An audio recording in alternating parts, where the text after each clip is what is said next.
Hello and welcome back to the Last Hawks blog.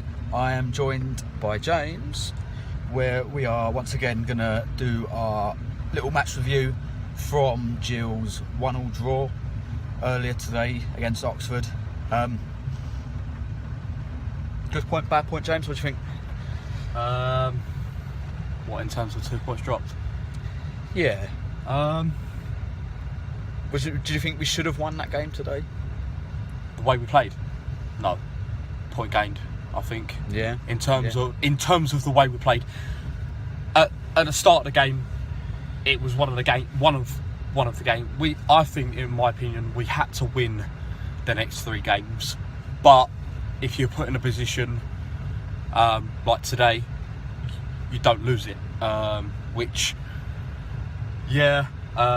We haven't played the best, but at least we found a way to at least get a point out of it. When it hasn't gone for us. So I thought overall the draw was probably about fair. Like you say, I agree with you. We didn't play particularly well, but I also think, on the other hand, I can't really recall Holy having to make a save. So I don't really think either team did enough to win the game. No. In an attacking sense. It could easily have been 0-0, to be honest. If it had ended in 0-0, I don't think anyone would have complained with the scoreline. Yeah. But like you say, with 5 minutes to go, 1-0 down, we get ourselves a point out of it. Obviously, substitute Connor Wilkinson. Hopefully a big goal for him. His first one at Priestfield in front of the Rainbow. Hopefully that'll give him a bit of confidence. Deserves it as well, because for me, under Steve Lovell, he hasn't put a foot wrong in the Gill shirt. He's now working harder than ever. He's running the line. He's winning his flick-ons. He's winning his headers. He's holding the ball up. He's trying to make things happen. And most importantly, he's getting himself on the end of things and poking things home. So he seems a total different player that we saw right at the start of the season. And Lovell got his spot on today for bringing Eves off of Wilkinson. I agree. And obviously it was fully justified by Connor getting the goal right at the end. I was majorly impressed with Wilkinson again, and he surely deserves a start on Saturday. Yeah.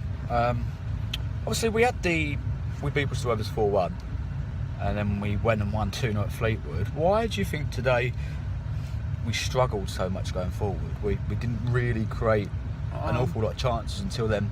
Probably final fatigue. 10 minutes. Yeah, probably fatigue. Probably one criticism I have of Lovell over this week or so, as he hasn't utilised his squad enough. It seems to be the same sort of players.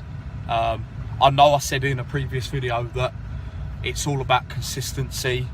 Yeah, it is. It is about consistency, but you have to know your players, and you have to know when they're tired. Parker and Eves today look exhausted on 60 minutes. Martin as well looked really tired. Burn was struggling to drive us forward as much as he was in previous home games, and I think at that point you've then probably got to look at it and think, this is where we do need to make the changes. And I think the Carlisle, Plymouth and Fleetwood has really probably taken it out of us. And Saturday, I would like to see a few changes and a few new faces in there. And certainly one of them not being Jake Hessenthaler, unfortunately, because he's a perfect player to play away from home when you want to keep the ball and be assured. But at home, you need to get on the front foot and you need to drive your team forward. Claire tried to do that today, but it's no point having Byrne and Hessenthaler in that midfield, certainly at home games, because they're both players that sit off. If you're going to play a 4-2-3-1 and have someone sit in front of them, then fine. But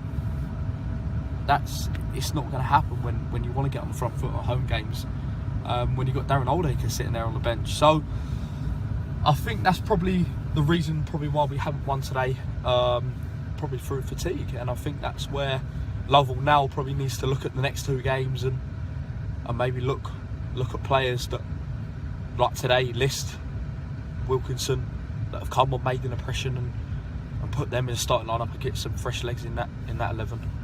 Yeah. So yeah, another point on the board for Gills, and we anticipate Wimbledon at Priestfield on Saturday. So yeah, thanks for watching. Keep liking, keep subscribing, and up the Gills.